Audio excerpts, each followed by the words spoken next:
कथाको शीर्षक छ वीरेणी दमयन्ती। कथाकार मदन मुनि दीक्षितद्वारा लेखिएको वीरेणी दमयन्ती।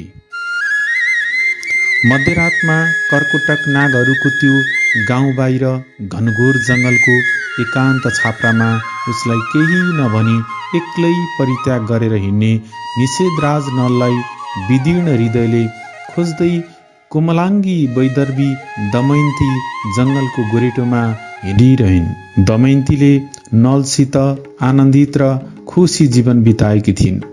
ती वर्षहरूमा तिनी आफ्नो चारैतिर जताततै नललाई मात्र देख्थिन्। कर्कोटक नागको त्यो वनमा पनि तिनका जताततै नलको भ्रम हुन थाल्यो। बौलाई झैं प्रियतम नल कल्याणकर्ता निषेधराज मेरी छोरी इन्द्रसेना र छोरो इन्द्रसेनाका प्यारा पिता मेरा नल, मलाई यसरी दुखित नतुल्याऊ, मबाट यसरी लुकेर नबस भन्दै बोट बिरुवासँग फूल ल लहरासँग रुँदै पुकार गर्दै दमयन्ती एकातिर हिँडिरहिन्। आफूसँगै नल छैनन् भन्नेमा विश्वस्त रहेर पनि दमयन्तीले विश्वास नै गर्न सकिनन्। अश्रुधाराले छोपिएका तिनका आँखाबाट तिनी प्रत्येक फूल र हरिया पातमा, वनको प्रत्येक सुगन्धमा, वनका देखिने चराचुरुङ्गी मृग र पशुहरूमा नलकै रूप देख्थिन् र फेरि आफैसित तर्सिँदै आफूलाई सम्हाल्थिन्।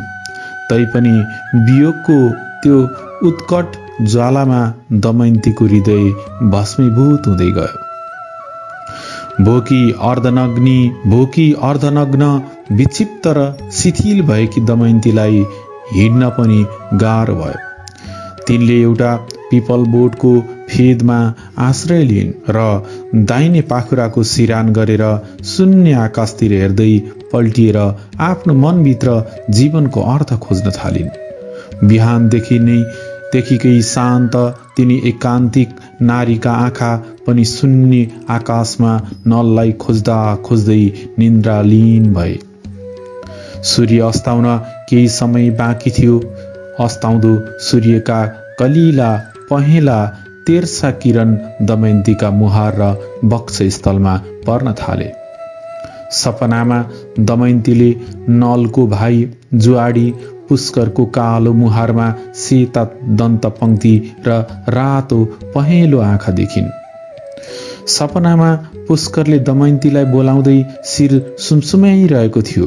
दमयन्ती आतेशमा परेर निसासिएर बिउझाइन्। तिनले देखिन् एउटा भुस्तिग्री कालो बलिष्ठको डरलाग्दो नाग जातिको पुरुष तिनको मुहारतिर कामुक दृष्टिले हेर्दै कपाल सुमसुमाइरहेको थियो। आत्तिएर दमयन्ती झट्ट उभिन् र रक्षा माग्दै एकातिर दौडन थालिन्। कर्कोटक जातिको त्यो नागले पनि दमयन्तीलाई समात्न खोज्दै पछि पछि दौडदै आइरह्यो। मलाई रक्षा गर, मलाई रक्षा गर, जताततै चिच्याउँदै दौडिरहेकी दमयन्तीलाई केही बेरपछि त्यो कर्कोटकले समात्यो र जुरुक्क काँधमा बोकेर आफ्नो छाप्रोतिर हिँड्यो। दमयन्तीले आफूलाई पूर्णतः असुरक्षित र असहाय ठानिन्। कर्कोटकका काँधमा केही बेर छटपटाएपछि तिनी शान्त भइन् र आफ्नो रक्षाका उपायहरू विचार गर्न थालिन्। सूर्य अस्ताइसकेको थियो। कर्कोटकले आफ्नो छाप्राको पिँढीमा दमयन्तीलाई काँधबाट ओह्राल्यो। भुइँमा उभिएकी दमयन्तीले मुसुक्क हाँस्दै कर्कोटकलाई नमस्कार गरिन् र आफ्नो भोकबारे बताइन्।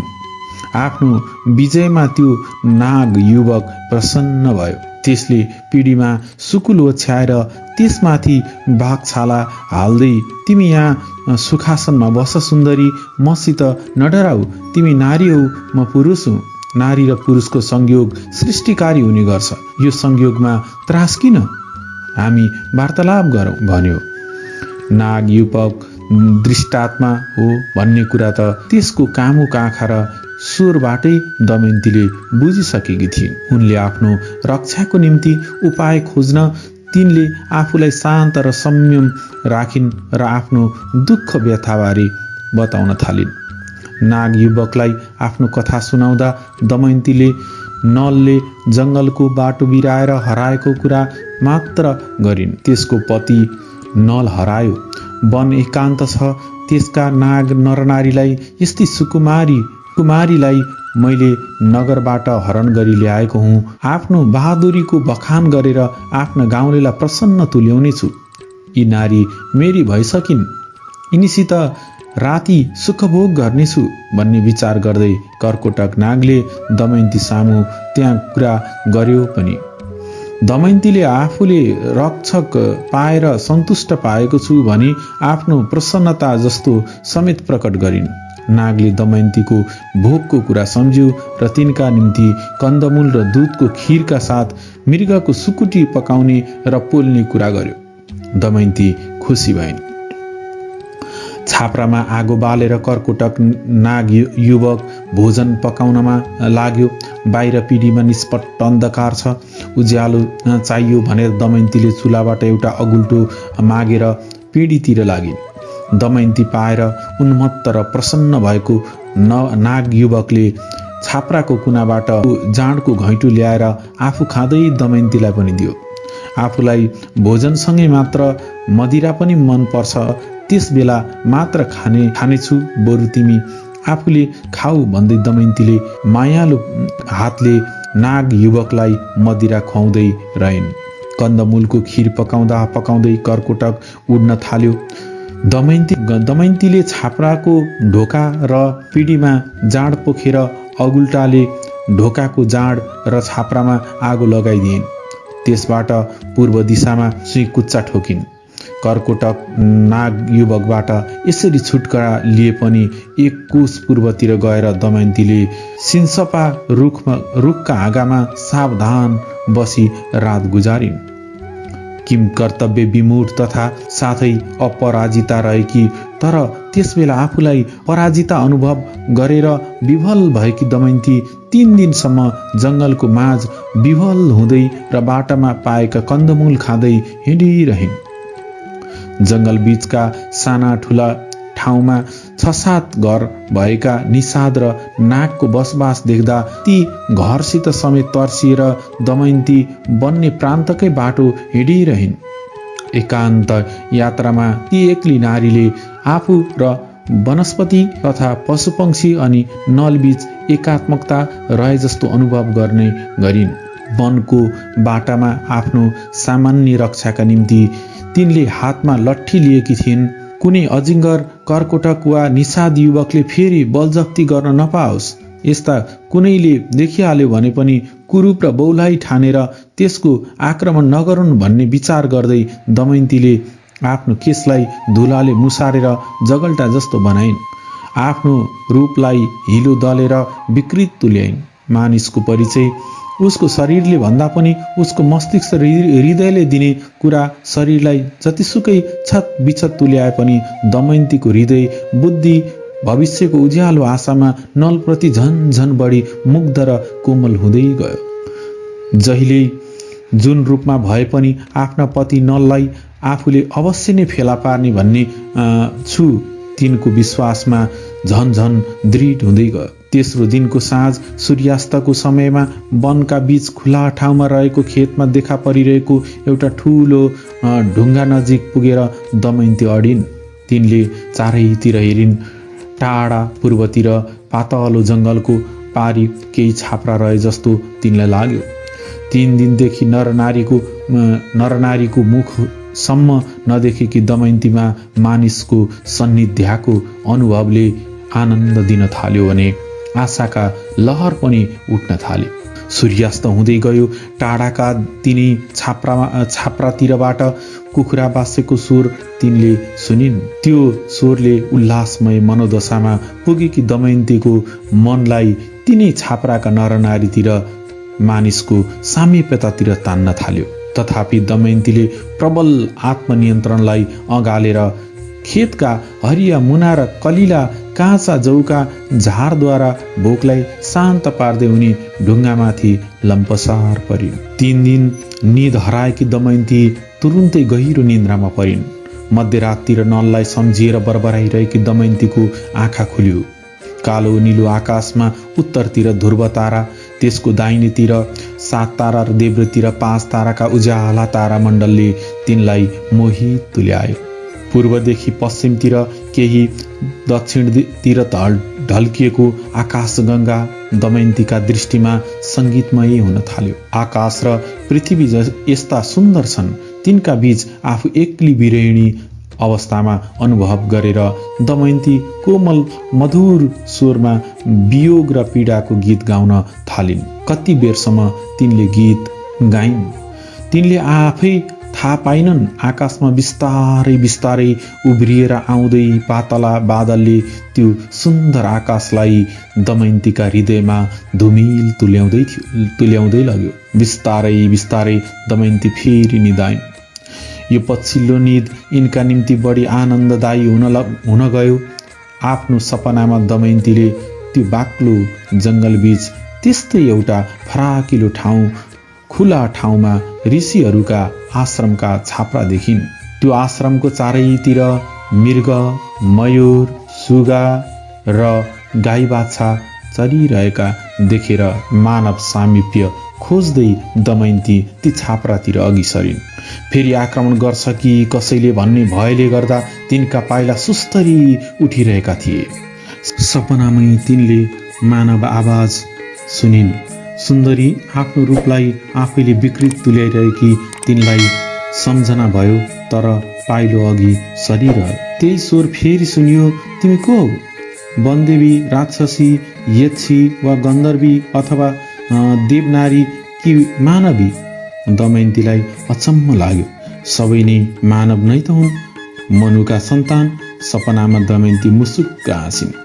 त्यो आश्रममा तिनले यथेष्ट मित्रता तथा सम्मानपूर्ण सत्कारका साथ भोजन गरिन्।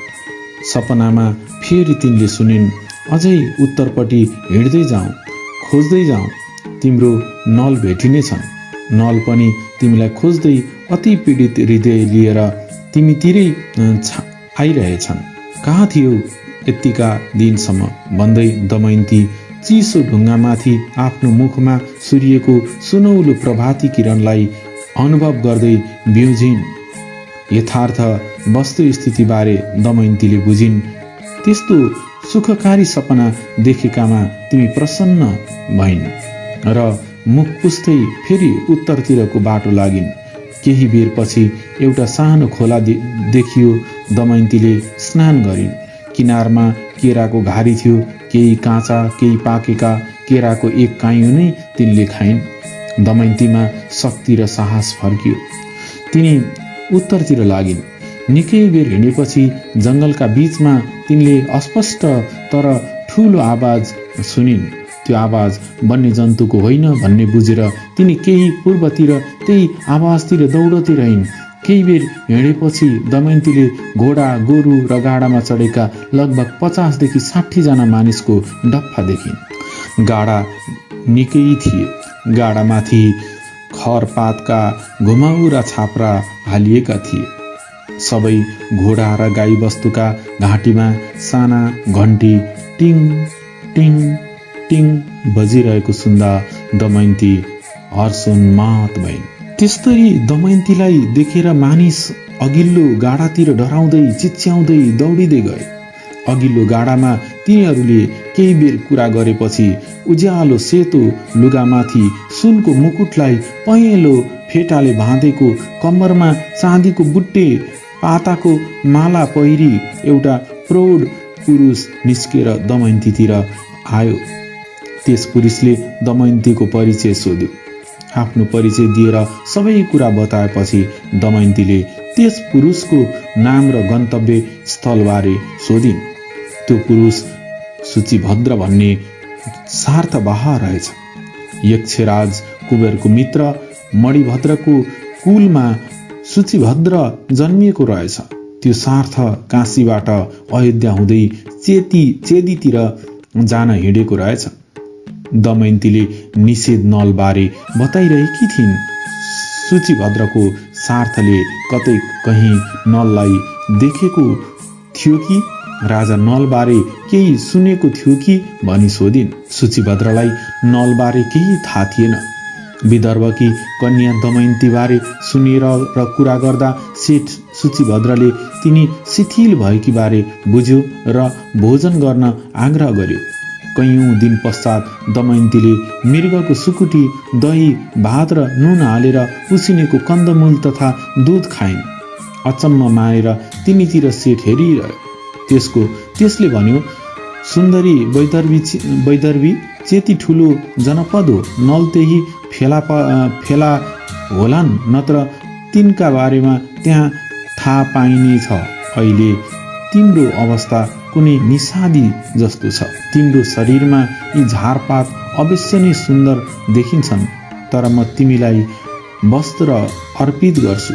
ती बल्कलको परित्याग गर र आफ्नो कपाल पनि काइयोले सम्याऊ। नललाई भेट्ने आशामा दमयन्तीलाई आफ्नो पूर्व सौन्दर्यको सम्झना भयो। तिनले वस्त्र फेर्न स्वीकार गरिन्, तर साँझको स्नान र सन्ध्योपासनापछि मात्र भनिन्।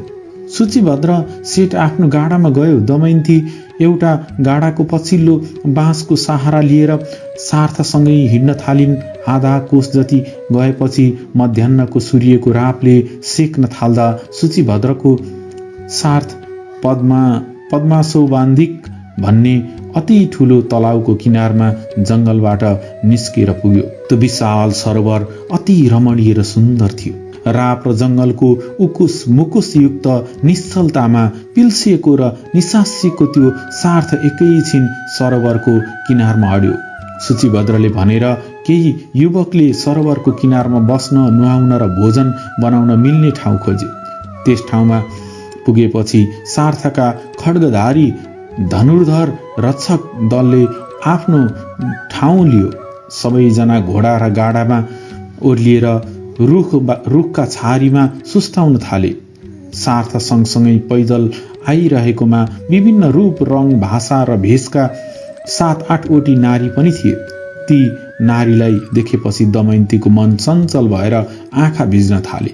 दमयन्तीले तिनीहरूसित सामान्य कुरा गर्दै रुखका छारीमा सुस्ताउन सार्थसँग गाडामा रहेका र पैदल यात्री समेतले केही बेर सुस्ताएर सरोवरमा जल क्रीडा गरे। दमयन्ती पनि पानीमा उत्रिन् र एक्लै पौडदै निकै टाढासम्म गइन्। सरोवरमा स्नानपछि सूचीभद्रले दमयन्तीलाई कालो धोती र कुदुल्को ओढ्ने दियो। भोजन पश्चात त्यो सार्थले निकै बेरसम्म केही सरोवर छेउमा विश्राम गर्यो। विश्राम गर्दा घोडा र गाई गोरुलाई समेत नुहाइदिएर चर्न यताउति छाडिदियो। यात्राका निम्ति फेरि तयारी गर्दा सूर्य ढल्कन थालिसकेको थियो।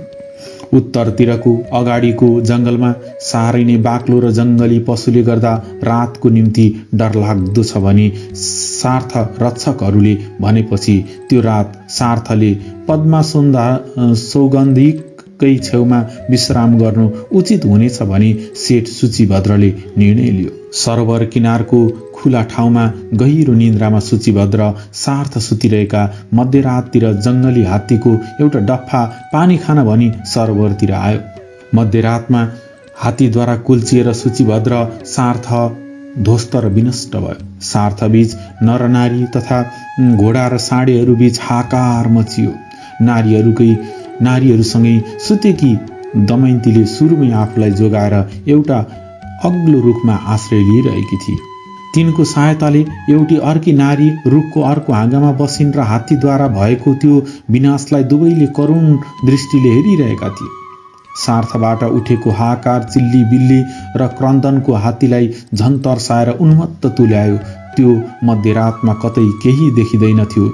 पानी खाएर हात्तीहरू तलाउबाट फर्कँदा बाँकी रहेको सार्थ झन किचिमिची हुँदै गयो। बिहानको सूर्योदय हुँदा पनि छत बिछत भएका केही नरनारीको ऐया र रोदन चलिरहेको थियो। रक्षक दल र पद यात्रीहरूमध्ये रुख चढेकाहरू 10-12 जना बाहेक सबै मरिसकेका नत्र असाध्यै घाइते भइसकेका दमयन्तीले देखिन्।